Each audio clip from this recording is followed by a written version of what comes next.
हरिपाठ या ग्रंथातील तुम्हाला मला उपदेश करणारा अभंग आहे। या अभंगामध्ये नाथराया उपदेश करतात की बाबा रे, आलात न जन्माला तर त्या भगवान परमात्म्याचं आवडीनं आणि भावनेनं नामस्मरण करा, मग तुम्हाला चिंता करायची गरज नाही, तुमची चिंता भगवान परमात्मा करल। एक जण म्हणला काय टेन्शन, नको खेद करू कोणत्या गोष्टीचा। तो म्हणला दुष्काळ पडलाय की तरी नको खेद करू, हे की ना, दुकाने चाला ना नको खेद करू, पती लक्ष्मीचा जाण तसे। महाराज का टेन्शन घ्यायचं नाही, त्याचं कारण आहे, सकळ जीवांचा करीतो सांभाळ, तुझं मोकलेलं ऐसे नाही। एक जण म्हणला महाराज पण सकाळी जेवलो तर संध्याकाळी मला जेवायला नाही, एवढी नाजूक आणि गरीब परिस्थिती आहे। तरी पण महाराज म्हणतात जैशी स्थिती आहे तैशा परे राहे, कौतुक तो पाहे संचिताचे, एका जनार्दनी भोग प्रारब्धाचा, हरी कृपे त्याचा नाश झाला। तुझ्या प्रारब्धाचा काय भोग असेल, त्या भगवान परमात्म्याचं नामस्मरण केलं तर ते सौम्य प्रारब्ध असेल तर त्याचा नाश होईल, मात्र लय खरतड करून तुला असलं काही कुटानेत होणार नाही। विठाला विठाला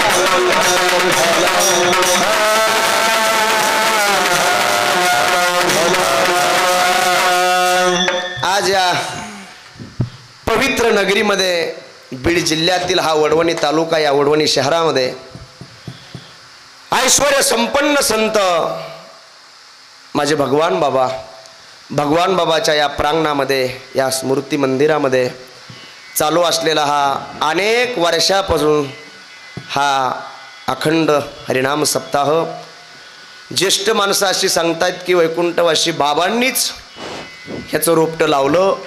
मग आता बाबाला जाऊन 50 वर्षाच्या पुढं झालं, आहे की नाही। मग इतक्या दिवसापासून ही परंपरा वडवणीकरांनी सांभाळली, काही पुढं जे कारभारी माणसं असतात त्यांनी सांभाळली, आजही चालू आहे। आता सगळ्या तालुक्याचा त्याला सपोर्ट आहे, कुणी झाडायचं काम करतं, कुणी पंक्तीचं काम करतं, कुणी देणगी देतं, कुणी ऐकायचं काम करतं, आणि कुणी जेवायचं का होईना काम करतं, हे सुद्धा महत्वाचं आहे। विठाला इथं येण्याचा योग, माझ्यावरती नितांत प्रेम असणारे अनेक प्रखड व्यक्तिमत्व, माझा आणि त्यांचा स्वभाव जुळतो। मी आजपर्यंत टेजवर नाही कुठंच गोड बोलत नाही। आदरणीय रवींद्र भाऊ मुंडे यांनी मला फोन केला आणि ते मला अधिकारानं, म्हणजे आता त्यांच्या लेकरासारखं आहे मी। या वर्षी पहिला दिवस तुमचा, मी बोललोय ना, आता म्हणलं पहिल्या दिवशी जरा सगळं पकवाज म्हणले कसला गोड पकवाज आमचा ऋषिकेश महाराज मुंडे, ऋषिकेश केकान, एकनाथ महाराज मदने, गोळे महाराज, आहे की नाही, सगळे गोड गोड माणसं आहेत। सुंदर अशी साऊंड सिस्टम आहे, आपल्या जिल्ह्याला ज्या साऊंड सिस्टमनं वेळ लावलंय, आमच्या मोठ्या भावासारखे आम्हाला अधिकारानं कुठच्याही कान्याकोपऱ्यामध्ये तारकी द्यायचं काम त्यांनी, अशोकराव जे आहेत मुंडे कुंदेवाडीकर, आणि मग फड महाराजापासून तुकाराम महाराज, बबन महाराज, कोटुळे महाराज, श्रीराम महाराज, आणि आमचे सगळे डोरवाडी वगैरे वगैरे सगळे आले, आहे का नाही। तुम्ही बी आले महाराज त्याच्यात, हो। इनेकरी बाबा, तुळशीवाल्या मावशी आणि साळिंबेकराची ही कॅमेरा सिस्टमसुद्धा आज आलेली आहे, त्यांनाही धन्यवाद। आणि लहान थोर महिला पुरुष सर्वजण आलात। पहिला दिवस आहे असं वाटत नाही, आता पहिला दिवस आहे, माणसं थोडे कमी असले तरी पण सिस्टम एकदम भारी लागलंय। आणि आज पहिलंच कीर्तन मी करायला लागलो ते काळी तीनच्या स्वरात, म्हणजे पहिलंच, म्हणजे ह्याच्या अगोदर केले गुले साहेब बरं का, पण हे पहिलंच आहे काळी तीनच्या स्वरात, त्याचं धूम पडलं, पण ह्यांची चाट मस्त वाजायली। आता माझं कसं होईल काय माहिती। विठाला विठाला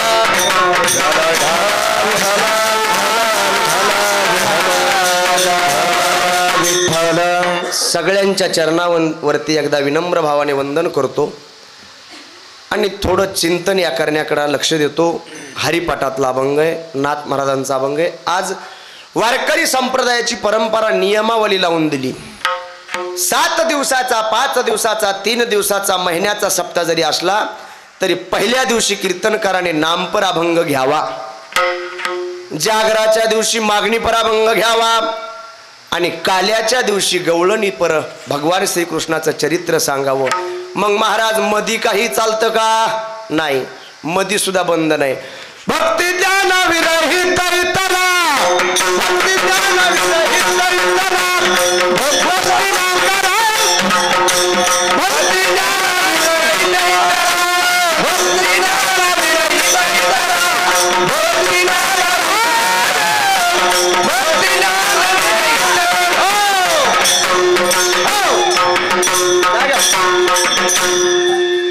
भक्ती ज्ञाना विरहित इतरा.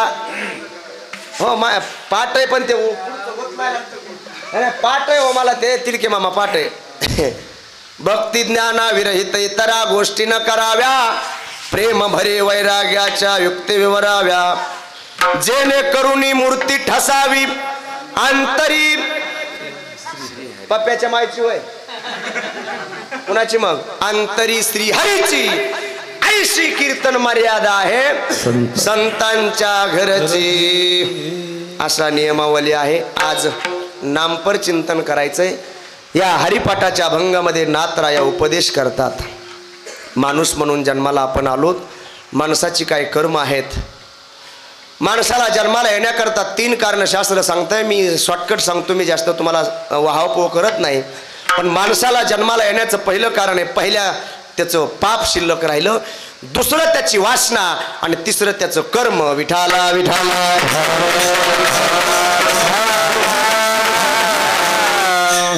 माणसाला जन्माला यावंच लागतं. संत येत असतात आणि देवाला आणावं लागतं. माणसाला यावंच लागतं. एक जण म्हणला मी नाही येणार, जमणार नाही, गाहिरातेवणी करू नको. तुझं पाप शिल्लक असेल, तुझं कर्म शिल्लक असेल, तुझी वासना जर असेल तर तुला यावंच लागेल. ह्याला तिरीलाय प्रमाण आहेत आमच्या कुटुळे महाराजा. मी सरळ सांगतो. हो, जन्मा येणे घडे पातकाचे मूळ, संचिताचे फळ आपुलिया. दुसरं प्रमाण याची वासना शिल्लक आहे ना, त्याला यावं लागतं. जन्म घेणे लागे वासनेच्या संगी, है की नाही, किंवा वासनेचा संग होय अंत काळी तरी तपोबळी जन्मधरी. मग तपोबळी जरी असले जड भरतासारखे तरी जड भरत राजा. हो,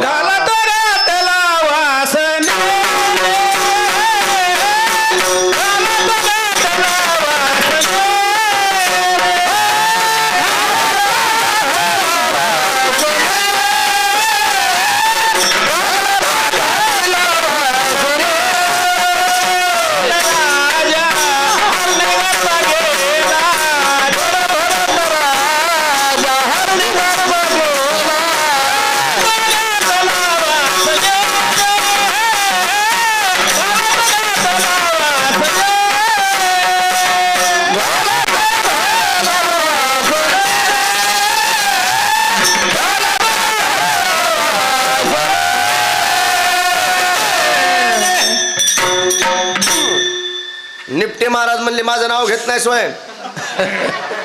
चल प्रमाण तुला. हे बघा निपटे महाराज तुम्हाला धन्यवाद बरं का.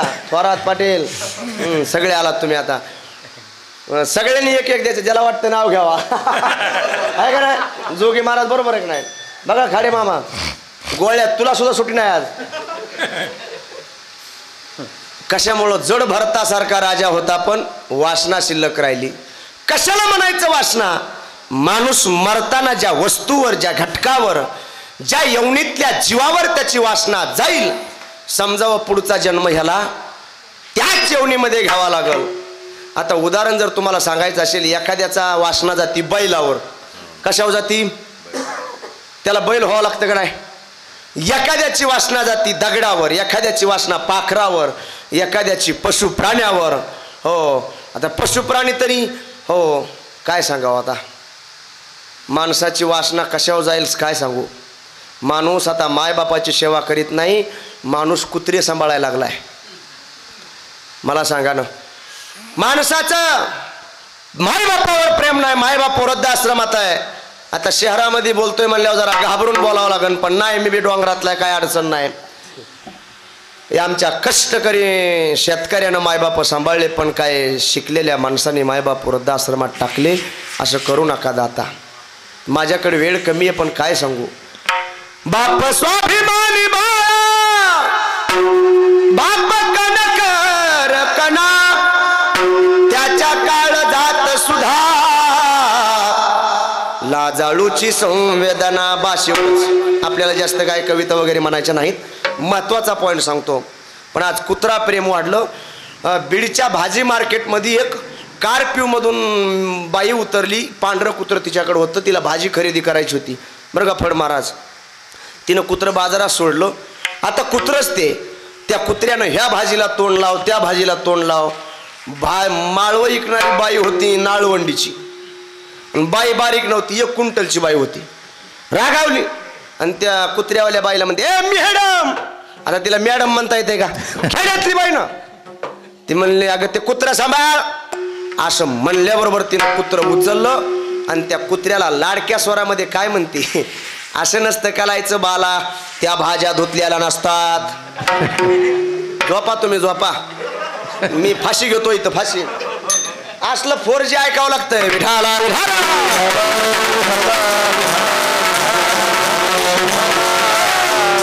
त्या कुत्र्याला म्हणते ह्या भाज्या धुतलेल्या नाहीत. एवढं प्रेम कशावर आहे? मग याची वासना शेवटी मरताना कशावर जाणार आहे? आता तुम्ही म्हणता महाराज ओळखू येत नाही. येतंय की ओळखायला. बैठक बसली, मुलीचं लग्न जमलं, तेवढ्यामध्ये एक आला आणि वाचकून बोलला. समजायचे पहिल्या जन्मातलं कुत्र. मोडली बैठक. मुद्दा एवढाच आहे, पहिलं पाप, दुसरी वासना आणि तिसरं कर्म. आगा कर्मी जे उरावे, तै ते सुख दुःखी फळावे, तया ते भोगावया यावे. देहा एका केले कर्म झाले त्याची भोगा,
माणसाला जन्म येण्याचं तिसरं कारण त्याचं कर्म जर राहिलं असेल तर त्याला यावं लागतंय. आपला मुद्दा इथंच आहे.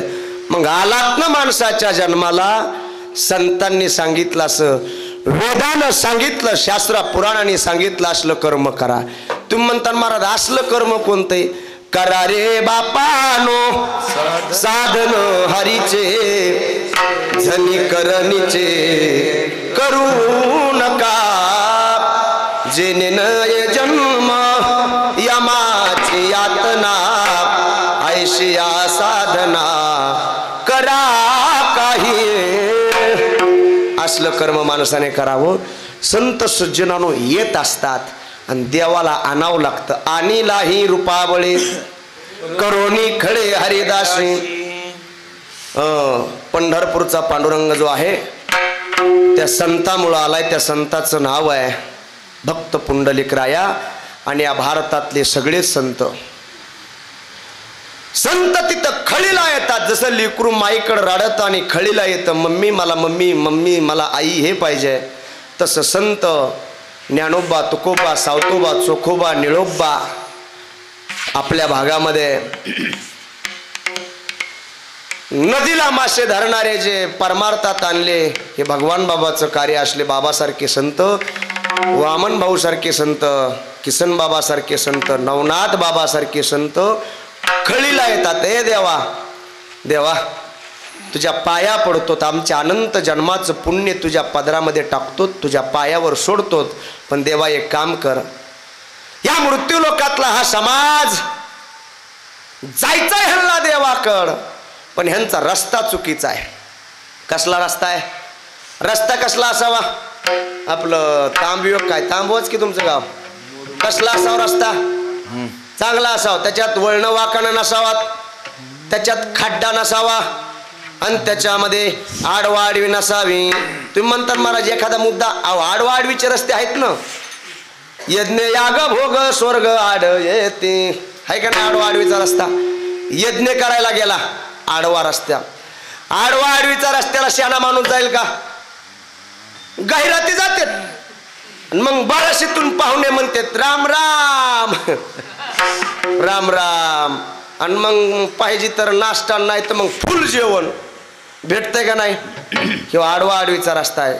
महाराज तुकाराम महाराज, भगवान बाबा असले संत आले आणि असल्या रस्त्याला कुपाटीत लावली. मोडोनी मोडोनिया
हे तर बीड जिल्ह्याचं वैभव आहे का नाही?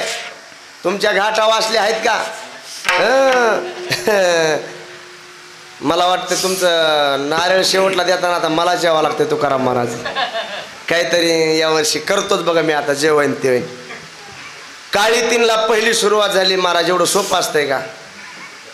खाली बसलेले काही बोलत आहेत महाराज. चला ना कीर्तन. नाही ते अगोदर इवळायचे राहिलेत. अरे इथं येऊन इवळून बघ की तू. इथं डोक्यातला घाम पायात आला. असलं करमाय लागलं इथं आता. आपलं गरमायले. हो, एवढं सोपं नाही. या साधना करण्याकरता मायबापाची पुण्य, गुरुची कृपा, शास्त्राची कृपा आणि भगवान परमात्म्याची कृपा असल्याशिवाय या मंडपमध्ये कुणी येत नाही. विठाला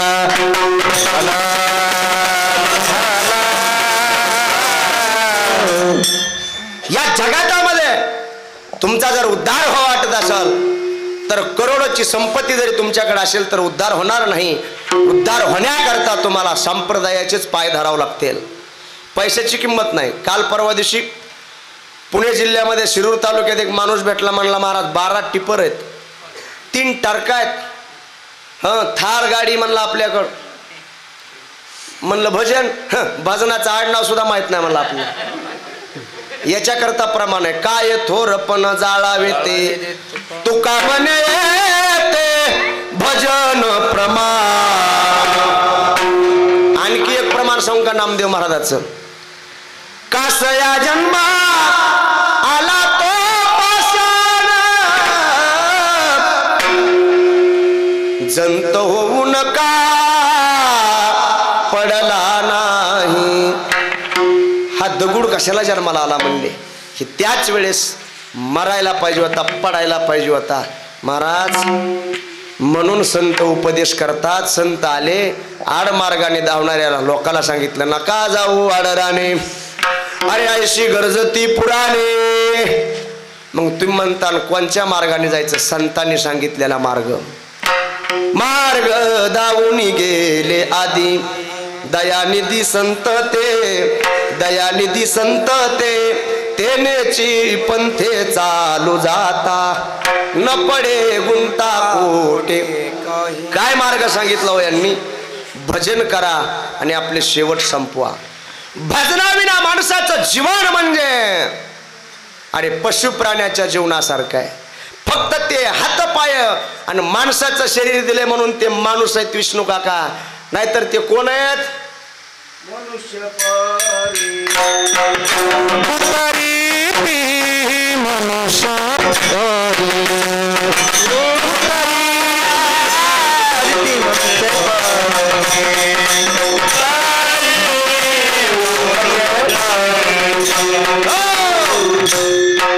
ते दिसायला जरी माणसं असले पण मनुष्य परी पुच्छ नाही पायचारी. पुच्छ नाही पायचारी मनुष्य परी कुतरी ती. आता याच्यावर लयवटे प्रमाण आहेत पण ते प्रमाण सांगायला आपलं वय कमी पडतंय. उगं कुणी हानतान हे की नाही. तुका म्हणे आईशा जना काय करू आता, राम नाम न घे त्याची गाडव माता पिता. कसलं हे नाही तरीही न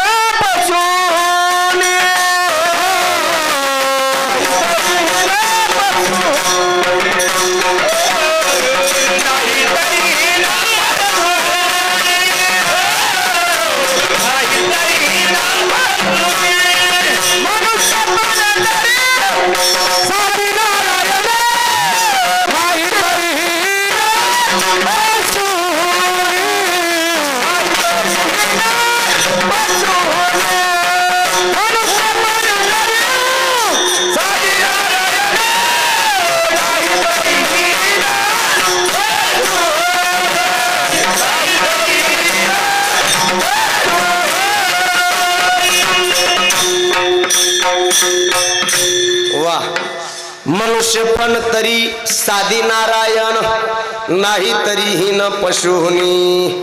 ऐका, आणि हा उपदेश माणसाने समोरासमोर ऐकला पाहिजे. उगा लांबून रस्त्यावर बसायचं आणि इकडं बसायचं आणि ते उपदेश काय करतो?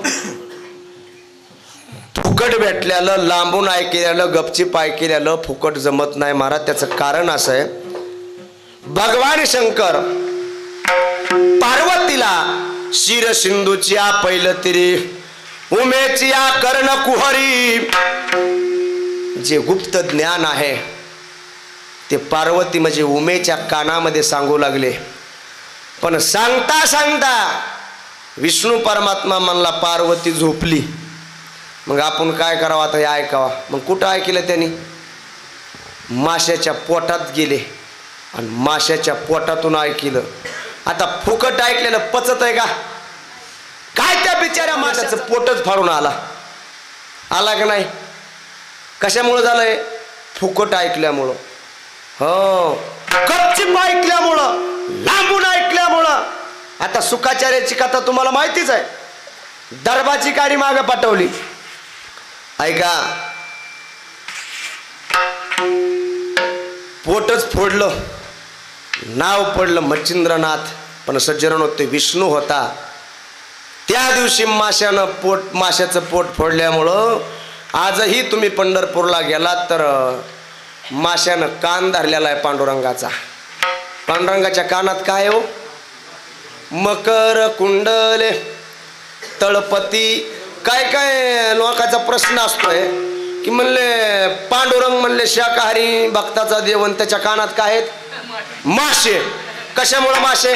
त्याचं कारण आहे तिथं पोट फोडलं होतं म्हणून आता माशानं कान धरला. असं कितून पुढं करशील का? त्याच्या सगळ्या रूपाचं वगैरे आता आहे की नाही. त्याच्या गळ्यामध्ये कौस्तुभ मणी आहे, त्याच्या छातीवर एक खून आहे, भरगुरुशीनं मारलेली लात आहे, वगैरे वगैरे. मला तिकडं जायचं नाही, पण आपला मुद्दा इथंच आहे. माणसाच्या जन्माला आलो तर भजन करून माणसानं शेवट आपला केला पाहिजे. भजनाविना माणसानं मरू नये. संत उपदेश करतात आणि संतांनी समाजाकडे बघितलं आणि समाजाकडे बघून त्यांच्या लक्षात आले, अरे या सगळ्याला सारखा उपदेश करून जमणार नाही. वडवणीतल्याला वेगळा, सौंदड वस्तीवरच्याला वेगळा, ढोरवालीवाल्याला वेगळा, गायकाला वेगळा, पकवाजाला वेगळा आणि सिस्टीमवाल्याला त्याच्यापेक्षा वेगळा.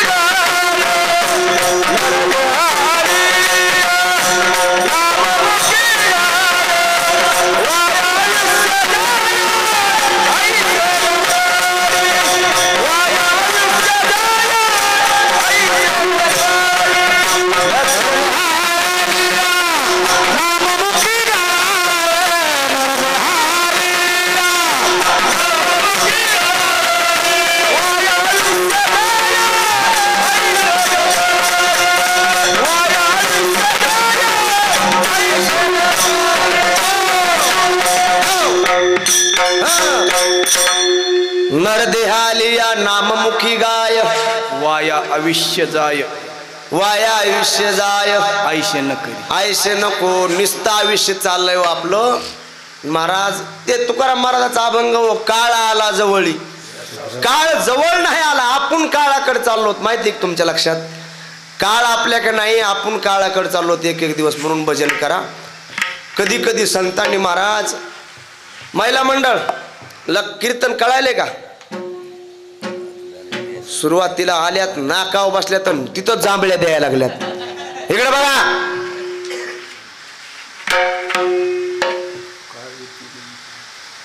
सगळ्या समाजाकडे बघितलं म्हणजे जरा वेगळा वेगळा उपदेश करून बघू. केला ना वेगळा. अधिकार तैसा करू उपदेश, साहे ओजे त्यास तैसे देऊ. बघितला म्हणजे ज्याचा जसा अधिकार असेल त्याला तसा उपदेश. आता सगळ्यालाच एक गोष्ट सांगितली तर जमती का. तिडके महाराज जमती का, नाही जमत. मग वेगळी वेगळी केली. मग कोणचा उपदेश. अहो कंडक्टरला वेगळा, लाईनमॅनला वेगळा, शिक्षकाला वेगळा, सगळ्याला वेगळा वेगळा उपदेश. बघितला अगोदर. याच्याकरता तुम्हाला एक घटना सांगतो म्हणजे लक्षात येईल. ब्रह्मदेवानं 3 जणांची उत्पत्ती केली. कुणाकुणाची. देव, दानव, मानव या 3ची उत्पत्ती केली आणि हात जोडून उभा राहिले, आम्हाला उपदेश करा. ब्रह्मदेवानं सांगितलं फुकट उपदेश मी करणार नाही, फुकट केलेला उपदेश पचत नाही. बरोबर आहे की नाही. आणि एखादा माणूस जर विनाकारण टिंगल करायची महाराजाची म्हणून जरी विचारित असला तरी त्याला उपदेश करायचा. काय काय महाराज नुसतं एक काम असतं. कोणचाही महाराज आला की जायचं, महाराज श्रावण बापाच्या मायबापाचे नाव काय. अरे काही गरज आहे का. श्रावण बाळाचं चरित्र आहे की. मग आम्ही सांगत असतो असेच. शुद्ध मतीन कमलाकर. ते म्हणला कुठे आहेत, वाचित बस. नाही सापडलं माझ्याकडे 18 पुराण आहेत. असलं नाही. आणि एखादा माणूस क्रोधी अविश्वासी त्याशी बोधकायचा व्यर्था पुलिवाचा. एखादा रागीट आहे, तुमच्या शब्दा विश्वास नाही. तर काही प्रश्न. एक म्हणला राजा रावण, त्याला 10 तोंड होते म्हणून. मग तो एक अंगाव कसा झोपत असेल. अरे काही गरज आहे का. त्याचं ते बघाल की. अरे ते 10 तोंड कधी प्रगट होत होते, कधी काय. मग आम्ही त्याला आपलं तसंच उत्तर देतो. अण्णा एक अंगाव झोपताना त्यांनी कोटच्या साईडला एक खड्डा केलता, 4 तोंड खड्ड्यात. असले प्रश्न विचारू नका. आलात का भगवान बाबाच्या या मंदिरामध्ये, सगळ्यांना सांगतो भगवान बाबाच्या समाधीचं दर्शन घ्यावं, भगवान बाबाच्या प्रतिमेचं दर्शन घ्यावं, अंतःकरणात ती प्रतिमा धारण करावी आणि भगवान बाबाला प्रश्न विचारावा. काय मी उद्धार पावेना, काय कृपा करील नारायण, ऐसे तुम्ही सांगा संतजन, करा समाधान चित्त माझे. का हो महाराज, माझा उद्धार होईल का नाही. आणि आपले प्रश्न काय उपयोगाचे नाहीत महाराज. आपले प्रश्न लग्न होईल का नाही, लग्न झालं तर लिकरू आहे ना, वाढावे संतान, गृही व्हावे धनधान्य, हेच हवं करी संसारी. असले हाव करू नका. माझा उद्धार होईल का नाही हे हाव करा. संसार होत असतो दादा, परमार्थ करावा लागतो. विठाला विठाला.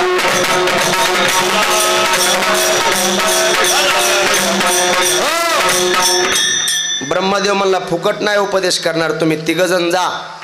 अगोदर 100 वर्ष तपश्चर्या करा, नंतर माघारी या. 100 वर्ष तप केलं, माघारी आले म्हणले आता उपदेश करा. देवानं सांगितलं, ब्रह्मदेवानं सांगितलं तुम्हाला मराठी कळते का. म्हणले हो, आम्ही ह्याच भारतामध्ये आमचे अवतार झाले होते सगळ्याचे. दैत्य असू, देव असू, नाही तर मानव असू. हा असला अवतार म्हणले पाकिस्तानला होत नाही का. ते तसला देश आहे म्हणले. हिथं कसलं आहे, पवित्र ते कुळ पावन तो देश, म्हणून जेते हरीचे दास जन्म घेती. बरं मराठी कळती का. म्हणले हो. जिल्हा परिषदला शिकलात का. हो. म्हणले आता बंद व्हायला लागले, तरी पण आम्ही पहिले असल्यामुळे आम्ही शिकलोत आता जिल्हा परिषदला. बरं मराठीमध्ये क का की की हे म्हणले येत आहे. म्हणले मग देवाला म्हणले तिथं दौतीचं द आहे का तुम्हाला माहिती. कसलं दौतीचं. कोणत्या अक्षराच्या अगोदर असतंय ते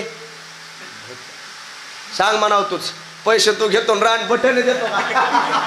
दौतीचं द. ए भाऊ, कोणत्या अक्षराच्या अगोदर आहे? धच्या अगोदर. आणि कोणत्याच्या पुढे? थ थ. आता दाबा खटका. आता रिटायर झाला असताल की तुम्ही. 13 वर्ष झालं का? बरं बरं बरं. मग आता उरले ते हरी तुम्हा समर्पण आहे की नाही. इथून पुढे आता फक्त सेवा करायची, बायकोची नाही, देवाची. विठाला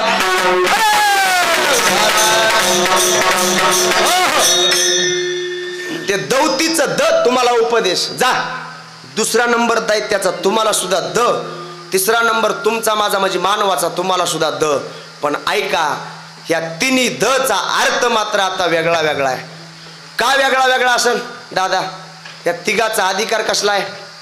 वेगळा वेगळा आहे. मग तिघाचा अधिकार वेगळा म्हणलं, ह्या द चा अधिकार वेगळा. देवाला विचारलं, तुम्ही या द चा अर्थ काय घेतला? देवानं सांगितलं, आम्ही देवता जरी असू तरी आणखी आम्हाला काम क्रोधावरती विजय प्राप्त करता आला. हो. आणि भल्या भल्याला महाराज कामाजी कोतवालेने नागिले बहुतांशी, हरिहराची आबरू घेतो भय नाही त्याशी. आता काय महाराजाचं कीर्तन आता लांबच चलतंय. देव काय हो, संन्यासाला कधी कधी नाही आवडता आला काम. काय नाही, एक दिवशी नारद गेले कृष्ण परमात्म्याला, म्हणले मला लग्नच करा वाटायलंय. देव म्हणला कुणाची वरात बघितली? ते म्हणले वरात नाही पण करायचं. म्हणले काय रे? म्हणले ज्याचा बायको नाही त्याचं पोटा पाण्याचं म्हातारपणी कोण करील, आहे का नाही? आपलं कुठंतरी हक्काचं एखादं घर आराम करायला असावा. बरं करा म्हणले, एखादी पोरगी बघा, वडवणीला जा म्हणले. नारद म्हणले उगाच कशाला दुसऱ्याची घरं दाखवितो? तुला बायका आहेत म्हणले 16,108. मग त्याच्यातलीच एखादी दी, आहे का नाही? मार खायचंच बोल नाही. हो, बायको मागत असतात काय कुठं? बरं देव महाराज समर्थ, देव म्हणला हो दिली, पण ज्या घरी मी नाही तिथली बायको घेऊन जा. आता हे बारीक आहे का बरं का? नारद डायरेक्ट बायको मागायलाय.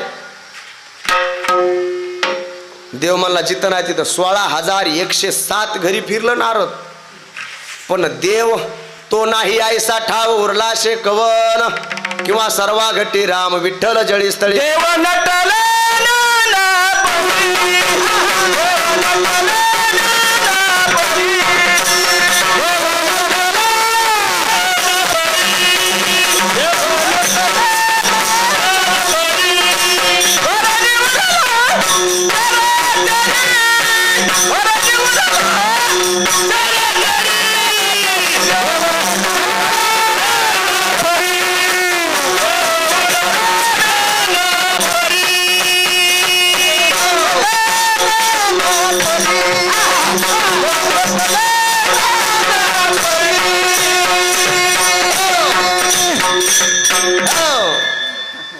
हे काय काय ते क्रिकेट खेळताना ते ठरवलेले जे असतात मेन, पण काय पेंटिंग मध्ये ठेवलेले असते तर बबन महाराजासारखे माग पडू देत नाहीत महाराज, आहे की नाही? देव नटला नाना परी बरो निवरला चराचरी. सगळ्या घरी फिरलं, शेवटचं घर राहिलं रुक्मिणीचं. देवाने लीला केली, रुक्मिणीच्या घरी नाही ना देव. मधी गेले, बाहेर बघ, सगळ्या महालात बघितलं. रुक्मिणी म्हणली या नारदजी या. ते म्हणले नारदजी नाही, मग नारदराव. देवाचं नामचं ठरलंय म्हणले, ज्या घरी मी नाही तिथली बायको घेऊन जा. बर म्हणले मग असं कसं येता येईल हो, आपल्याला कसलं का व्हायला लग्न करावं लागेल ना. जा म्हणले पुढे एक सरोवर आहे, त्या सरोवरामध्ये स्नान करा, मग आपण लग्न करू. एकामागा मस्त गॅटकिन का व्हायना हार टाकू, आहे का नाही? गेले महाराज नारदजी, चिपळ्या विना बाहेर टाकला, उडी टाकल्याबरोबर तर बाहेर निघताना नारद की तो भई नारदी, जमका अजब तडाका बे तू क्या जाने लडकावे. टाकताना होता गडी, आणि बाहेर आल्यावर काय झाले बाया. तिथे एक माणूस आलो, नारदाचे ते केस बघितले. शेंडी गेली येणी आली. हो, हातातल्या चिपळ्या गेल्या, बांगड्या झाल्या बघा. तिथे एक म्हणतंय अय्या काय तुमचे केस, आहे का? शहरातली भाषा आहे बरं का.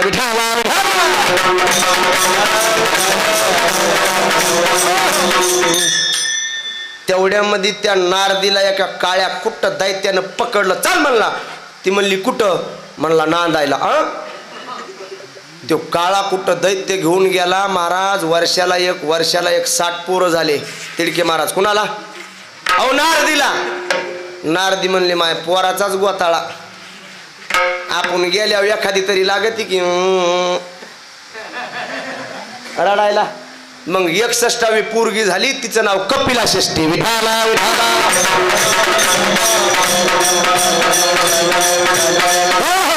आपला मुद्दा इथं आहे. अरे देवाधिकाला असल्या बऱ्या भऱ्या अधिकाऱ्याला कामावरती विजय प्राप्त करता आला नाही. सांगितलंय ते मी, सांगितलंय बबन महाराज. असं बारीक आहे का म्हणजे लक्षात येत. विठाला विठाला.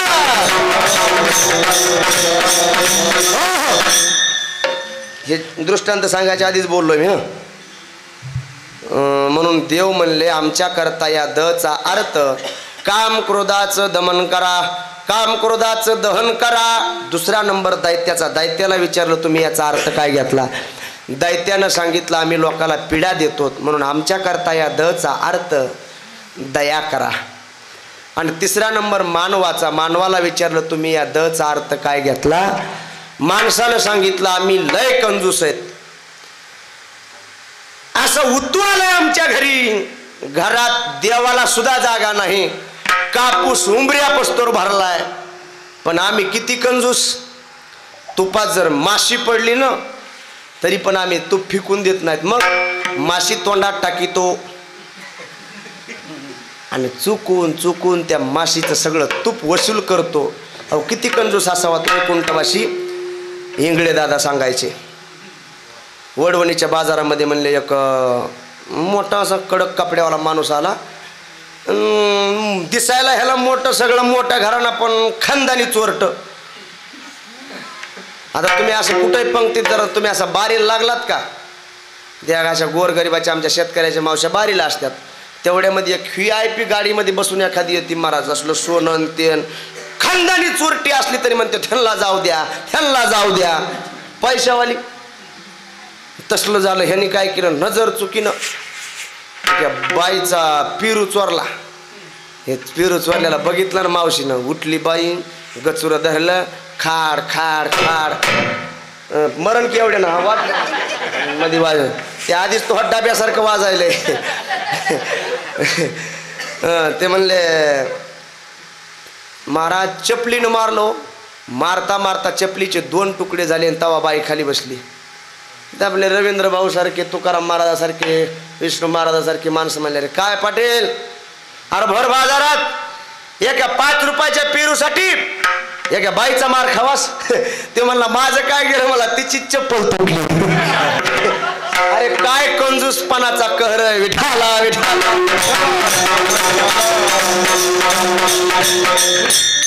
एक म्हातारा देवाला अगरबत्ती ववाळायचं. रोज अगरबत्ती ववाळायची झाली की विजवायचं. दुसऱ्या दिवशी तीच असली एक अगरबत्ती त्याला महिनाभर जायची. असली अगरबत्ती ववाळून ववाळून त्यांनी 50 एकर कमी विली. हो, पण त्याच्यात एकटा पोराने इकली. ते पुढचं सांगत हो. पण एवढी कमी विली, एक दिवशी अगरबत्ती विजवायची लक्षात नाही. हो, आणि म्हातारं मळ्यात गेलं. पण मळ्यात गेल्यावर त्याच्या लक्षात आला, मला अगरबत्ती विजवायची राहिली, आता उद्या दुसरी कुठून आणायची. म्हातारं पळत गावात आलं. पण तोपर्यंत त्याच्या बायकोनं अगरबत्ती विजविली होती. म्हणली मी सुद्धा तुमचीच बायको, कंजूसाची बायको कंजूस. अहो म्हणली पण तुम्ही मळ्यातून गावात येईपर्यंत तुमच्या बुटाची घसई किती झाली बघा कंजूस. ते म्हणला असा प्रश्न विचारशील म्हणून तर बुट म्या बगलात आणलेत म्हणला. विठाला विठाला. असले 5-50 गोळा करायचे मग असले मोठाले सप्ते धरायचे. उधार झाला बघा. विठाला. ऐका, म्हणून माणसाला सांगितलं दान करा. जो माणूस आला का जन्माला त्यांनी, भले तुम्ही सुवर्ण दान नाही केलं तरी चालल, आहे की नाही. बरं का. आता उगाच इथं एखाद्या माणसाला वाटलं समजा याला कीर्तन बरं सांगतोय महाराज, कीर्तन झाल्या झाल्यात महाराजाला 5 माशाची अंगठी करावा, आलं एखाद्याच्या मनात, करू नका करू नका. पण टाकाचे उपकार तरी करा.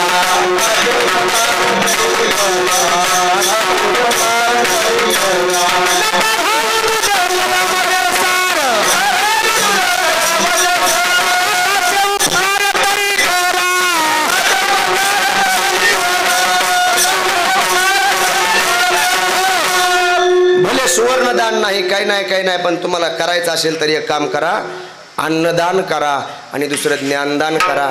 या दानापेक्षा श्रेष्ठ महाराज कोणतंच दान नसावं असं मला तरी वाटतंय. अन्नदान करत असताना तुम्हाला पात्र पाहायची गरज नाही. सर्वाभूती द्यावे अन्न, द्रव्य पात्र विचारून, अरे कसलं येऊ द्या, खाणारा येऊ द्या, पिणारा येऊ द्या, त्याचा आत्मतृप्त करा. उदास विचारे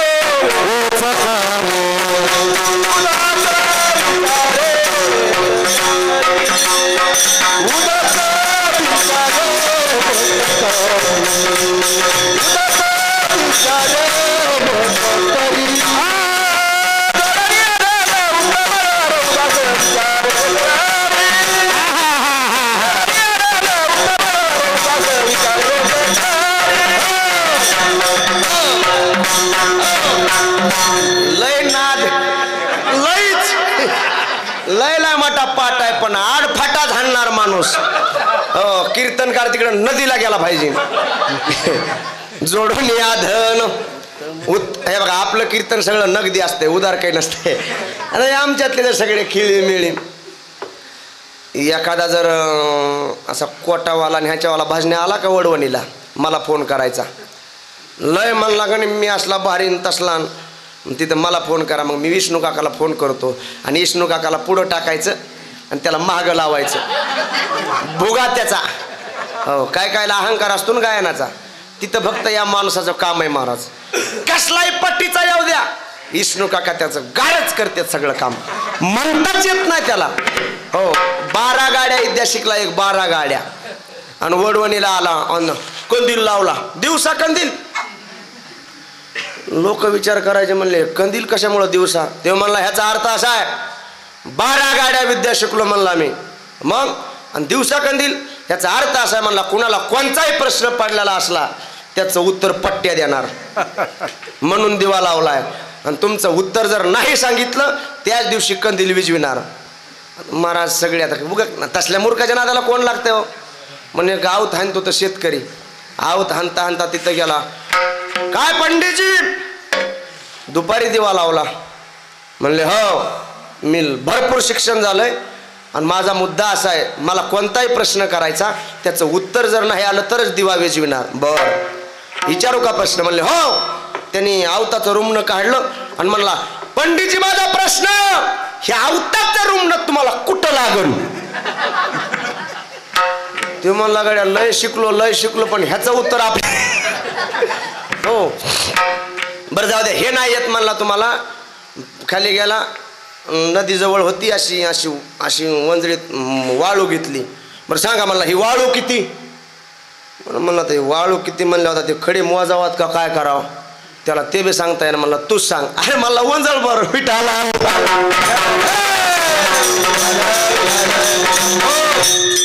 आपला मुद्दा कुठे?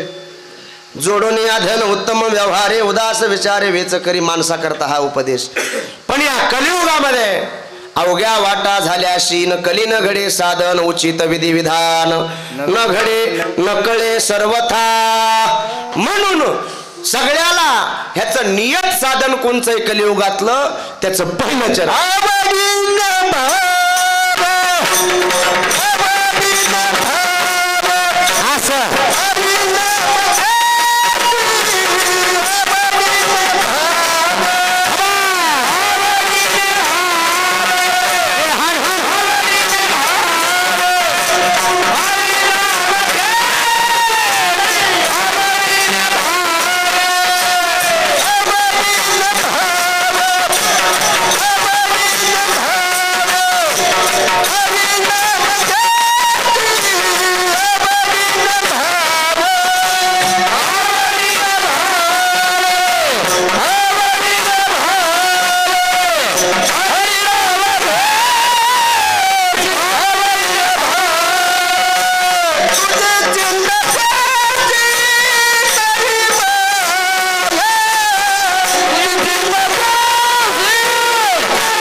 कीर्तनकारापेक्षा टाळकरी जड भरायलेत का नाही?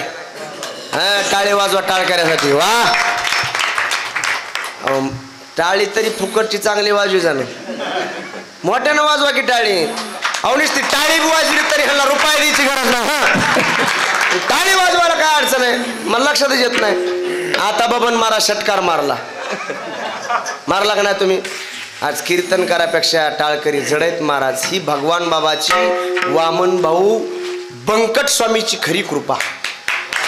या महाराष्ट्राला जर भजन कोणी नाव आहे बंकट स्वामी, त्या साधून भजन शिकवलं.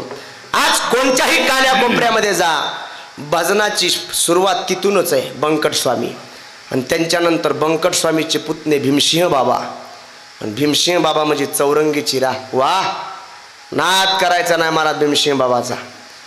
त्यांनीच म्हणावा भजन, भगवान बाबा जे भगवान बाबा, बंकट स्वामी जे जे भगवान बाबा, भगवान बाबा जे भगवान बाबा, वामन भाऊ जे जे भगवान बाबा, भगवान बाबा जे भगवान बाबा, बंकट स्वामी जे जे भगवान बाबा.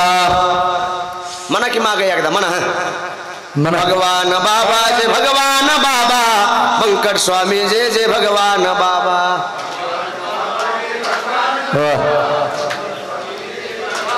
आता महिला मंडळ, भगवान बाबा जे भगवान बाबा, वामन भाऊ जे जे भगवान बाबा.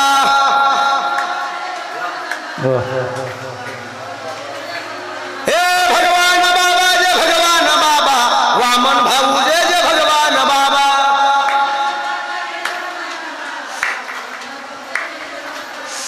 वा वा वा, पण जेवणच केले नाहीत काय की अजून. लय गोड लय गोड. महाराज आमच्या खेड्यातल्या बाया असावात, खेड्यातल्या. मग ते पिटीत बसू नाही तर नाही. मग त्यांचं कीर्तनात तर ते भजनात काय काम आहे, रूपाबाई पाहत आलो वचनी सुखबाई झाले. अगं मावशी तसं नाही ग, ते जसं लिहिलंय तसं म्हण की. असली चाल असती काय कुठं? विठाला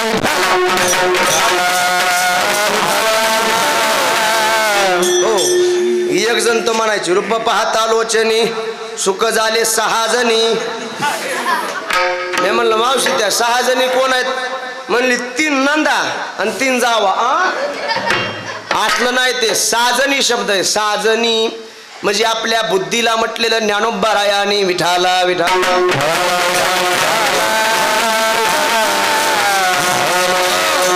हो, हे भजन शिकवलं महाराज, ती परंपरा. आज जर तुम्ही बाहेर जिल्ह्यात गेलात तर नाही सापडत महाराज असलं. एकदा आमच्या भीमसिंह बाबाचं कीर्तन होतं, भगवानगडाचा फड आहे पैठणला.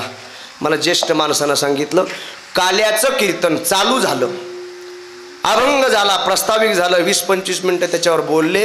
आणि तेवढ्यात पुढून नामदेव महाराज पठाडे आले. अरे भीमसिंह बाबाने फेटा काढला आणि नामदेव महाराजांच्या अंगावर टाकला. म्हणले इथून पुढं कीर्तन करायचा अधिकार नामदेव महाराजाचा. हे आपल्याला जमल का आता तिडके महाराज? गोळ्या खाऊ खाऊ कीर्तन करतो ना आपण, हे की नाही? पण महाराज काय मोठ्या मनाची माणसं होती हो, काय मोठ्या मनाची माणसं. फेटा तर बांधला नामदेव बाबा पठाडे यांनी, पण ऐका 15 मिनिटं नामदेव महाराजाला बोलताच आलं नाही, फक्त रडत होते. वैराग्याच्या गोष्टी ऐकिल्या त्या कानी, आता ऐसे कोणी होत नाही. आता भगवान बाबा भीमसिंह बाबा होण्यात नाही महाराज. विठाला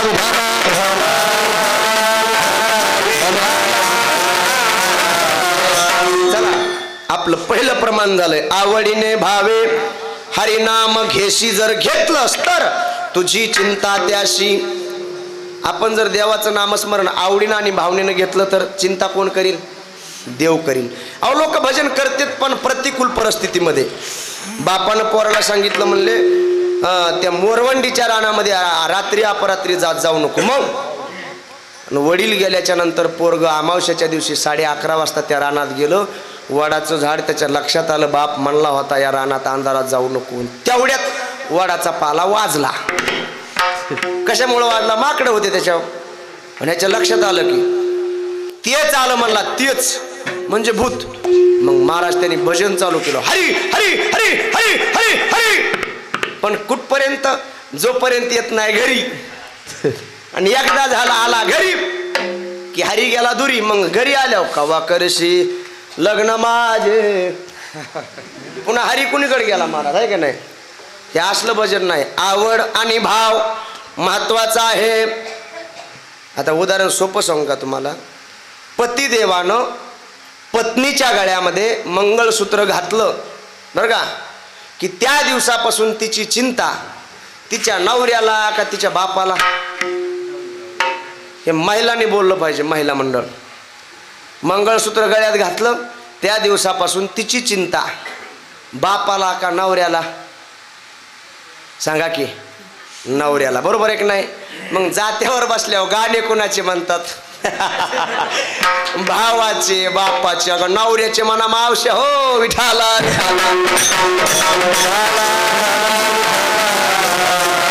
ऐका, तसं त्याचं जर नाव घेतलं तर तुम्हाला चिंताच करायची गरज नाही. मग कोरोना येऊ द्या नाही तर काय येऊ द्या.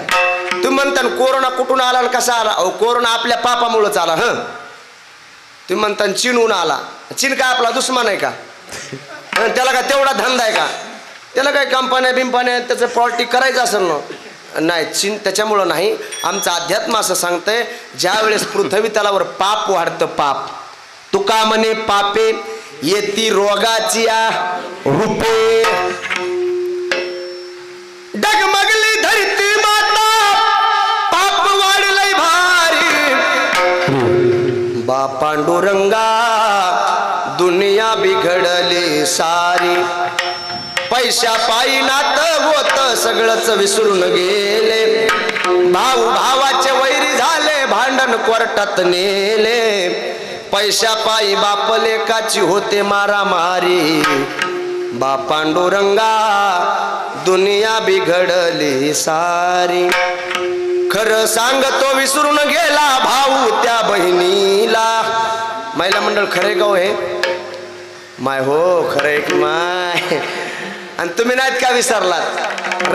रस्त्यामध्ये जमीन जाऊ द्या भावाची, दावाच ठुकती बहीण. खरं सांगतो विसरून गेला भाऊ त्या बहिणीला. पिक्चर बघाया घेऊन जातो लाडाच्या मेहुनीला. माय बापाला सोडून राहतो बायकोच्या माहेरी. बा पांडुरंगा दुनिया बिघडली सारी. हे देवा तुझ्या नावाला कलंक लावती भोंदू ते महाराज. काय भोंदू महाराज असतात. महाराज कसले असतात. आयशा कैसे झाले भोंदू कर्म करून भक्ती साधू.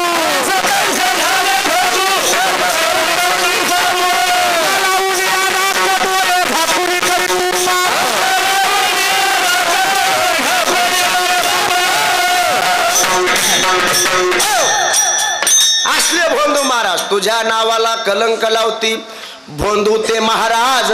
इरबळ भिक्षा मागून दारू गांजा पेतोय रोज.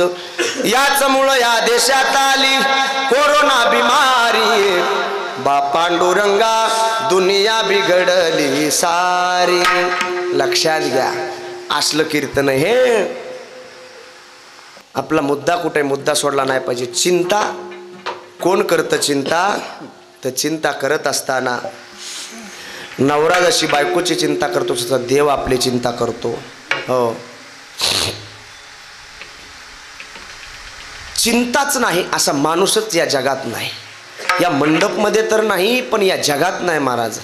हो बसा आप्पा बसा. तुम्हाला एवढंच आवडलं वाटतं. विठाला विठाला.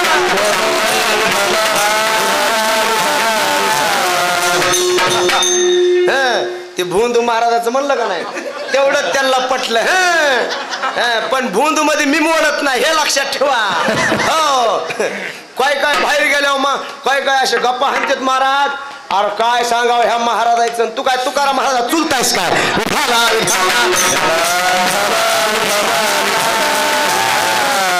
चला पुढचा मुद्दा काय सांगत होतो. कीर्तन. कीर्तन. गोळ्या नीट सांग काय सांगत होतो. चिंता नाही असा माणूस आहे का सांगा मला. गरीब असो श्रीमंत असो, गरीबाची चिंता वेगळी, नित्य उठून या खावयाची चिंता. हो, त्याला खायला नसलं की महाराज ते चिंता आहे त्याला. आणि श्रीमंताला काय चिंता, काय काय खाऊ, खायला भरपूर आहे पण देव आता खाऊ घेत नाही, खाऊन देत नाही. मग लय खायला भरपूर पण देव खाऊन देत नाहीत. कशामुळे खाऊन देत नसेल देव? ज्या टायमाला खायासारखा होता त्या टायमाला काही बी खाल्लं. काय बी खाल्लं म्हणजे वशात म्हणत नाही, कुठं बी खाल्लं म्हणजे लग्न जमविताना बी खाल्लं. विठाला विठाला ऐका, अरे पैसा कुठं खावा, कसा खावा. आता तर कलियुगामध्ये प्रभू रामचंद्रानं त्या काळात सांगितलं, राम प्रभु कहे गए सिया से ऐसा कलयुग आएगा, हंस चुगेगा दाना तिल का कौवा मोती खाएगा. आणि पुढं सांगितलं, कैसा कन्यादान पिता ही कन्या का धन खाएगा. असले माणसं जन्माला येते पुरीचा हुंडा खाते. विठाला विठाला जाऊ द्या. आता श्रीमंताची चिंता सांगतो. राजा रावणा एवढा श्रीमंत कुणी आहे का? हो आप्पा, राजा रावणा एवढा श्रीमंत कुणी आहे का? नाही, कुणीच नाही. एखादा म्हणला काही माझ्याकडं, अरे एक वारा आलं तर तुझी बिल्डिंग पडल. मग आमचा मंडप गेला महाराज, त्या खेरड्याला कथा चालू आहे. हो, पण राजा रावणाचे घर सगळे भिताडं सुद्धा सोन्याचे. राजा रावणाचे 33 कोटी देवता बंदिस्त केल्या, 9 घराच्या पायऱ्या. आता शॉर्टकट सांगतो, माझ्याकडे वेळ कमी आहे, तरी पण तसं 9लाच उभा राहिलं, त्याच्यामुळे मी 11पर्यंत सोडणार नाही. तसं काय नाही का नाही. पुन्हा तरी मला कधी सापडणार आहे तुम्ही वडवणी कर. विठाला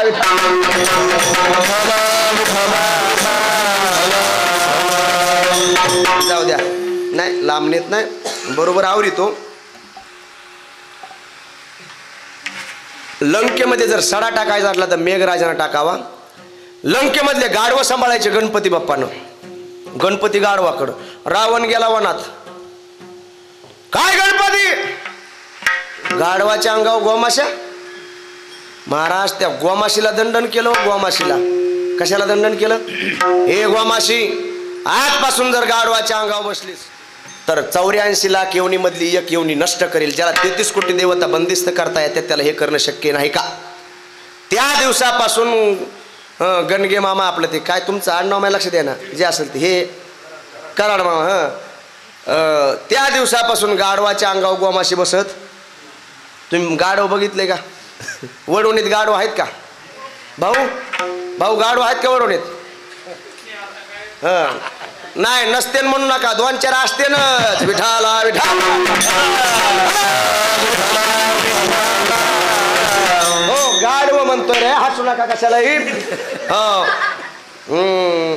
पण गाढवाच्या अंगावर गोमाशी बसत नाही, अधिकार रावणाचा. पण गणपतीला सांगितलं, हे गणपती बाप्पा संध्याकाळी येताना गाढवा डोक्यावर गावताचा भारा घेऊन यायचा. त्या दिवसापासून गणपतीच्या डोक्यावर हाराळ ठेवायची पद्धत आहे. चला, एवढा अधिकार. पण तुमचं माझं जी कपाळावर संचितली ती तिचं नाव सटवी. ती सटवी राजा रावणाच्या इथं बाळंतपण करायला होती. उरलेल्या वेळेमध्ये रावणाचे पाय दाबायची, सेवा करायची. एकदा सटवीनं लिहिलं की त्याच्यामध्ये बदल होत नसतो. कुणी काही करा. एखादा म्हणला मारा, ते तसं नव्हतं व्हायला पाहिजे. अरे संचित आहे, त्याच्या कपाळावर लिहिलंय इथंच मारणार, एवढ्याच टायमाला मारणार, मेला. संचितातला बदल होत नसतो. राजा रावणाला 80,000 बायका, त्याच्या एका बायकोला पदारस नावाची मुलगी झाली. त्या मुलीच्या कपाळावर सटवी लिहून आली. रावण म्हणला काय लिहिलंस? सटवी म्हणली सांगत नसते, सांगावं लागल. आता बॉस मूर्ख जरी असला तरी बॉस असतो तो, गरीबाला काय हो. सटवीनं आपल्या हाताला गुलाल लावला आणि त्या पदारस नावाच्या मुलीच्या कपाळावर हात दाबला. दाबल्याबरोबर जेवढं काय लिहिलं होतं तेवढी अक्षर उमटली. काय लिहिलं तर त्याच्यावर, ए रावणा, या मुलीचं संचित असं आहे, या लंकेमधला जो घाण काढणारा माणूस आहे त्याच्या पोराचं तुझ्या पुरीचं लग्न होईल. बर, राजा रावणाला त्या दिवसापासून चिंता. बाबा बाबा बाबा, एवढा मोठा राजा मी, माझा जावाई असला घाण काढणारचं पोरग, मी बदल करणार. 10-11 वर्षाचं पोरग झालं. राजा रावणानं उचललं, त्याच्या डाव्या पायाचा अंगठा तोडला आणि समुद्रात फेकून दिलं. तिडके महाराज, समुद्रातलं पोरग वाचल का? मोठाले मासे. पण नशीब चांगलं त्याचं. एक मेलेला मासा वरती आला होता. त्या माशावर बसून तरंगत तरंगत लंकानगर सोडून पलीकडे गेला. ज्या गावाच्या कडीला लागला त्या गावचा राजा मृत पावला. त्याला मुलगा नव्हता. गावातल्या शहाण्या माणसांनी, पंचांनी, मंत्र्यांनी निर्णय दिला की या गादीवर या पोरा, आता जो कुणी उद्या सकाळी तांबड फुटायला नवा माणूस आपल्या गावात येईल तो या गादीचा मान करी. पोरग बसविलं गादीवर. दिवसामागं दिवस गेले. 25 वर्षाचा काळ झाला. राजा रावणाची मुलगी उपवर झाली. लग्न पत्रिका नव्हत्या तवा, पण काय तार वगैरे असेल ती सगळीकडं त्याचं जिथपर्यंत नेटवर्क आहे, म्हणजे जिथपर्यंत त्याचा अधिकार आहे तिथपर्यंत पोच केला. सगळे राज्य लोक आले. पण नियम असा होता, पांढरा हत्ती आणि हत्तीच्या सोंडेमध्ये माळ. तो हत्ती ज्याच्या गळ्यात माळ घालील तोच रावणाचा जावाई. सगळीकडून फिरला हत्ती. एका कोपऱ्यामध्ये एक राजा बसला होता. त्याच्या गळ्यात माळ घातली आणि महाराज मुलगी वाट लावली. आणि रावण इकडं सटवीकडे आला. काय सटवी, बदल केला का नाही? तू म्हणली होतीस घाण काढणाराचं पोरग, बघ ते पलीकडचं राज्य ज्याच्या ताब्यात आहे त्याचा राजा आज माझा जावाई.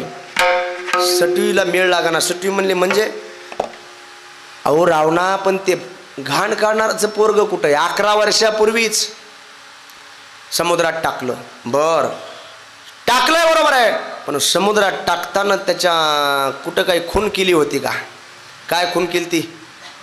डाव्या पायाचा अंगठा कापला होता. बर, आणि आता ज्याच्या गळ्यात हार घातला त्याच्या पायात अंगठा होता का? तो म्हणला त्यांनी इथवर बुटं घातलेले होते, आपल्याला दिसलाच नाही. बर, बोलवा माघारी. रावणानं फोन केला. हॅलो जावाय बापू, धोंड्याचा महिना आला आणि धोंड्याच्या महिन्यात म्हणले सासऱ्यानं जावयाची पाद्यपूजा करावं लागते. जावाई धोरणात असला तर पाद्यपूजा करायची म्हणजे त्याचे पाय धुवायचे. जावाई घरात असला की त्याची पाठ पूजा करायची. विठाला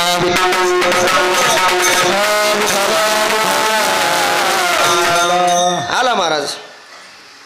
जावाई बापू तुमच्या पायातली बुट काढा की. जावयानं बुट काढला आणि डाव्या पायाचा अंगठा तुटलेला दिसला. रावणाला चक्करच आली. रावण म्हणला, ए सटवे, ही गोष्ट कुणाला सांगू नको.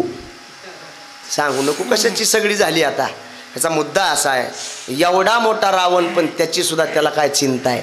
अरे जगाची जगन्माता सीता, तिला सुद्धा चिंता आहे. अशोकाच्या वनी सीताशोक करी, काहो रघुनाथांतरले तुरे.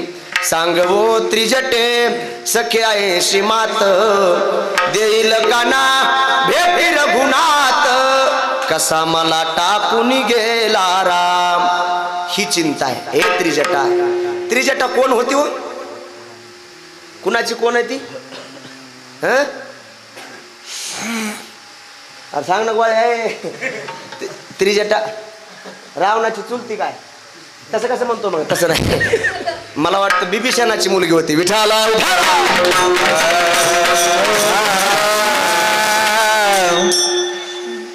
आता शास्त्रकारांनी मुख्य 6 चिंता निवडल्या. तेवढ्या शॉर्टकट सांगतो ना, आपली सेवा आटोपती घेतो. त्या 6 चिंता कोणत्या? पहिली चिंता कुग्रामवास, कुलहीन सेवा, कुभोजनम, क्रोधमुखीच भार्या, मूर्खस्य पुत्रो, विधवाच कन्या. 6 चिंता लक्षात आल्या का? हे बघा, आता तुमच्या सगळ्याच्या चिंता जरी मला माहीत असल्या तरी मी सांगणार.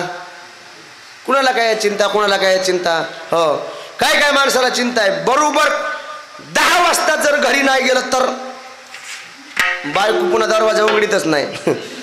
वाजव तिकडे, इना पारा करतो, इना पारा. ही असली चिंता. पण महाराज शास्त्रकाराने मुख्य 6 निवडल्या. कुग्रामवास. कुग्राम म्हणजे वाईट गाव, मूर्ख गाव, नास्तिक गाव, ज्या गावात टाळ पकवाज वाजत नाही असलं गाव. पण असल्या गावात जर एखादा वारकरी राहत असेल तर त्या वारकऱ्याला चिंता. थोडक्यात सांगतो, असलं एक नगर होतं आणि तिथला राजा बेबुद्ध होता. राजाला बुद्धी नव्हती. पण त्या गावातला नियम असा होता, मेथीच्या जोडीची किंमत तीच आणि काजू बदामाची किंमत तीच. अर्थात 1 किलो लोखंडाची किंमत तीच आणि 1 किलो सोन्याची किंमत तीच. झालं कीर्तन बरं का? ते म्हणले बरं. आणि तिथून एक गुरु शिष्य निघाले. गुरु शिष्य निघाल्यावर शिष्य म्हणला, गाव चांगलं आहे, कमी पैशात आहे का नाही, 1 रुपयामध्ये काही खाया भेटायला लागलंय. अरे गुरुजी म्हणले, गाव मूर्ख आहे, असल्या गावात राहू नाही. काय कळतंय म्हणला तुम्हाला? चातुर्मासच करतो म्हणला मी इथं. गुरुजी म्हणले, राहायचं तर आपण, गाव मूर्ख आहे बाबा, तुला चिंता होईल पुन्हा, राहू द्या म्हणला. गुरुजी म्हणले, ज्यावेळेस तुला संकट येईल त्यावेळेस मला हाक मार, मी धावून येईल. 4 महिने शिष्य राहिला. 4 महिन्यात शिष्य ओळखूच आहे ना. म्हणजे अशोक भाऊपेक्षा मोठा झाला. कमी पैशात खायला काही म्हणल्यावर मोठं झालं ते. अशी मानाला कांबळण ते मोठं झालं. त्या काळामध्ये एका चोरानं चोरी केली. एका पाटलाच्या वाड्यावर चोरी करत असताना चोर खिडकीतून बाहेर पडला. पण बाहेर पडत असताना त्याच्या खिडकीचं भिताड चोराच्या पायावर पडलं. चोराचा मोडला पाय. चोर गेला राजाकडे. हो राजे, त्या पाटलाच्या घरात चोरी करायला गेलो, त्याचं भिताड माझ्या पायावर पडलं, माझा पाय मोडला, आता लेकर बाळ कसे करू, कसे जगू. राजा म्हणला बरोबर आहे, ज्याचं घर असेल त्याला फाशी. राजा कसलाय बेबुद्ध राजा. घर मालक आणला आणि उभा केला. ते म्हणला माझा दोष नाही, घर मिस्त्रीनं बांधलंय.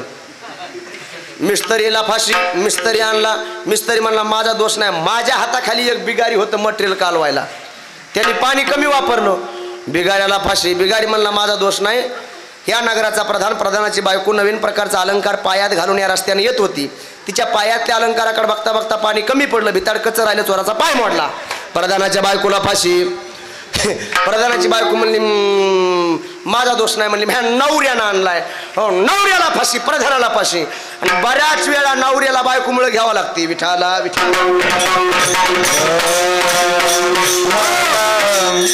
प्रधान आणला. प्रधान म्हणला आपला दोषच नाही. आणि मग प्रधान म्हणला आपल्या गावातला म्हणजे वडवणीतला जो सोनार आहे का, त्या सोनारानं तो दागिना बनविलाय. सोनार आणला आणि उभा केला ना महाराज. आता सोनाराला सुटकात नाही, पण सोनार म्हणला बघा सुटका तर नाही, असा तो फासाचा आकार केलेला होता, एकदाच करून ठेवलेला असतो तो. त्या सोनाराच्या गळ्याला अडकिला. पण तुकाराम भाऊ झालं काय, सोनाराचा गळा फुंकून फुंकून झालता बारीक, आणि त्या फासाचा आकार होता मोठा, हे मापच बसाना. राजा म्हणला येड्यावर कमून ग बसलात. महाराज माप बसत नाही. अरे गाद्या हो, इतक्या दिवस झालं नोकरी करता, एवढं कळत नाही का. मग अरे याच्या आकाराचा गळा असन त्याला फाशी. बघा आहे का बेबुद्ध राजा. म्हणले ह्याच्या आकाराचा गळा कुणाचा आहे, म्हणले त्या उतरेश्वर घुल्याचा. ना आपलं ते याच्या आकाराचा गळा फक्त म्हणले त्या महाराजाचा आहे. म्हणले कुणाचा, महाराज. फुकटचं खाल्लं म्हणलं. 4 महिने आणला ना महाराज, उभा केला आणि महाराजाच्या गळ्याला फास अडकिला. खरंच की हो, माप बरोबर बसलं ना. आणि मग महाराजांना डोळे झाकले. गुरु हा संत कोळीचा राजा. हे असलं पटांगणात आठवत नाही, असल्या अडचणीत आठवत आहे.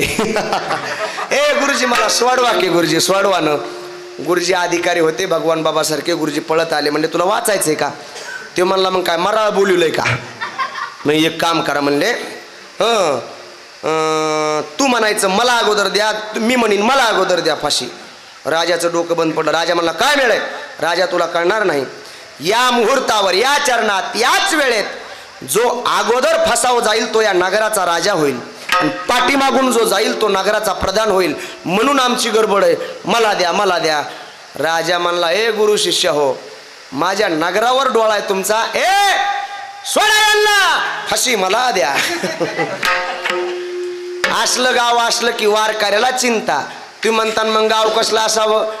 आळंदी हे गाव पुण्यभूमी ठाव, दैवताचे नाव सिद्धेश्वर.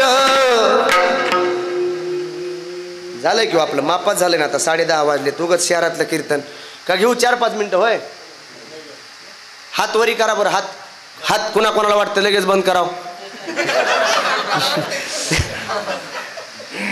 बरं काय नाही, 5 मिनिटात थांबू. पहिली चिंता कुग्रामवास, कुलहीन सेवा. ठीक आहे, दुसरी चिंता सांगत नाही. कुलहीन सेवा, कुभोजनम.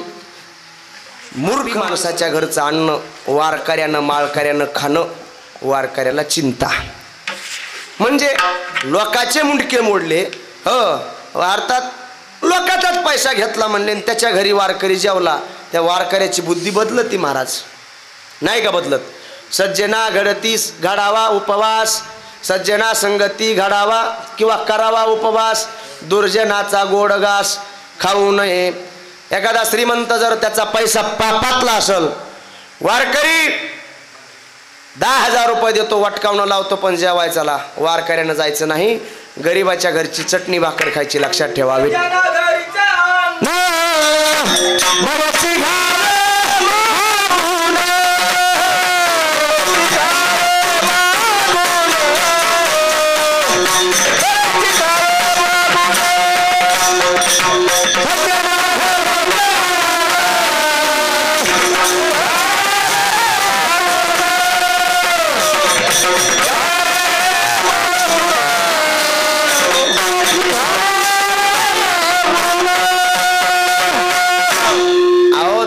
माणसाच्या घरची चटणी भाकर खा. अन्न जर पापी माणसाचं खाल्लं तर बुद्धी चांगल्या चांगल्याची बदलली. उदाहरण देऊ का तुम्हाला? 42 दिवस बाणाच्या शेवरती पडावं लागलं भीष्माचार्याला. शेवटी वाट लावायला देव, पाची पांडव, कौरवातले काय राहिलेले लोक आले. भीष्माचार्याने आता विनंती केली, आता दृष्टी पुढे ऐसाची तुर आहे, जो मी तुझं पाहे पांडुरंगा.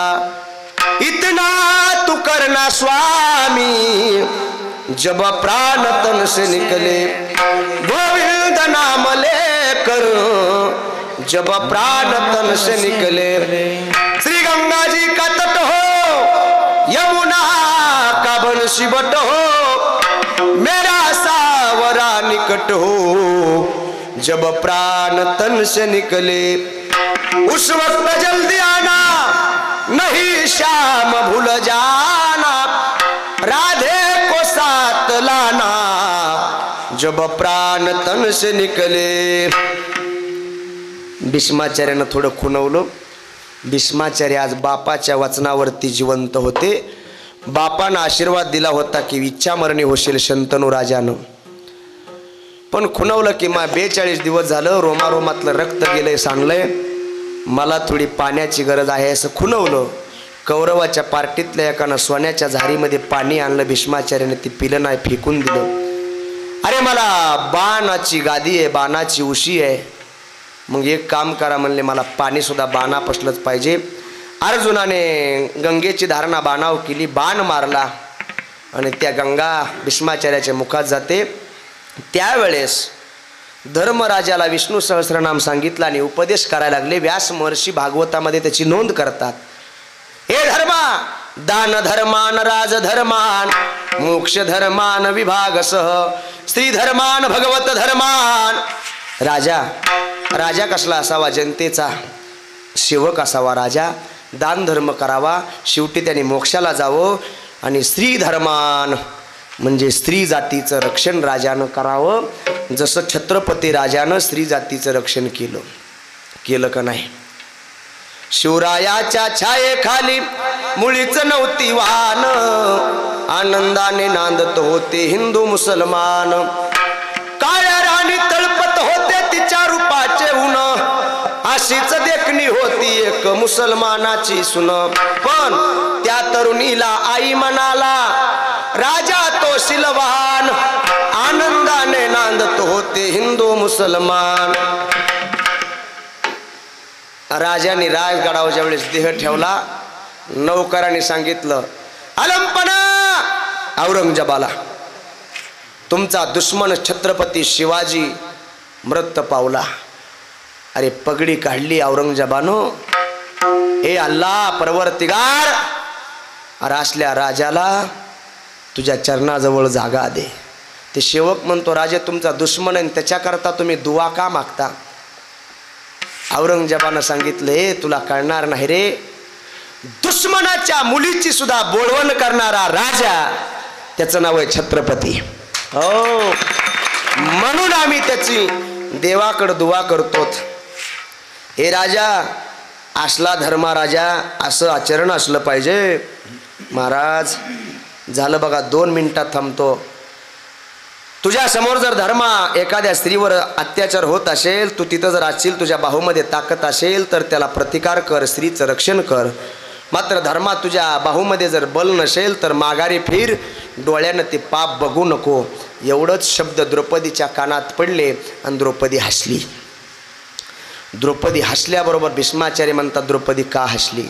द्रौपदीनं सांगितलं, मी उगीच हसले नाही. कुलवान घराण्यातली स्त्री उगीच दात काढून हसत नसते. स्त्रीच्या जातीनं गालातली गालात हसावं, दात काढून हसू नाही. कधी हसते दात काढून? जर एखादी विभत्स, विचित्र, भयानक प्रसंग जर तिला दिसला तर ती दात काढून हसू शकते, पण सौम्य सौम्य कारणाला तिनं दात काढून हसू नाही, तिनं गालातली गालात हसावं. स्त्रीचं जर सगळ्यात मोठा दागिना कोणचा असेल त्या दागिन्याचं नाव आहे लज्जा. विठाला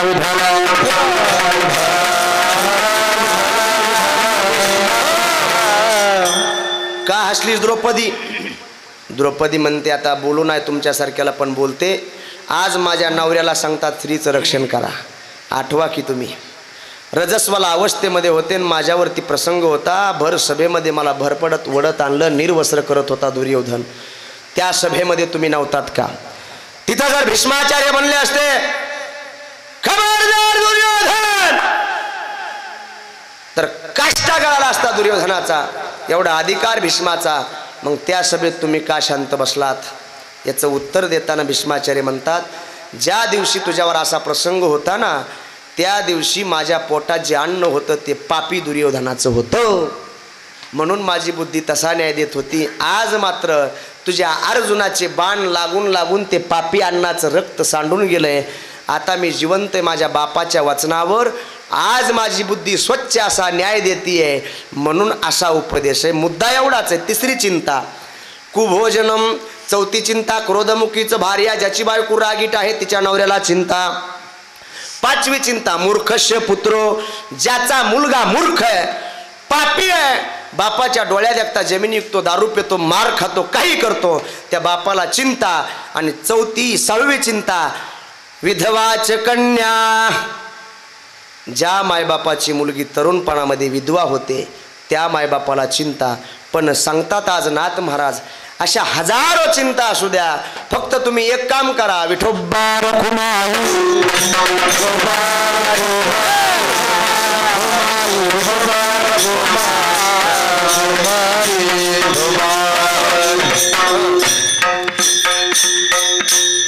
आपा घडी बघितली का? घडी बघितली का? बरोबर 30 मिनिटं झाले. 8:30 ते 10:30. पहिलं चरण आपलं सुटलेलं आहे. आवडीने भावे हरिनाम घेशी, तुझी चिंता त्याशी सर्व आहे. हरिमुखी गाता हरपली चिंता, त्या नाही मागुता जन्म घेणे. नको खेद करू कोणत्या गोष्टीचा, पती लक्ष्मीचा जाण तसे. सकळ जीवांचा करीतो सांभाळ, तुझ मोकलीला ऐसे नाही. जैशी स्थिती आहे तैशा परी राहे. कौतुक तो पाय संचिताचे, का जनार्दनी भोग प्रारब्धाचा. हरी कृपे त्याचा नाश झाला. जेवढं चांगलं मला सांगता आलं, थोर साधू संतांच्या चरणापाशी बसून श्रवण केलंय माझे गुरुजी.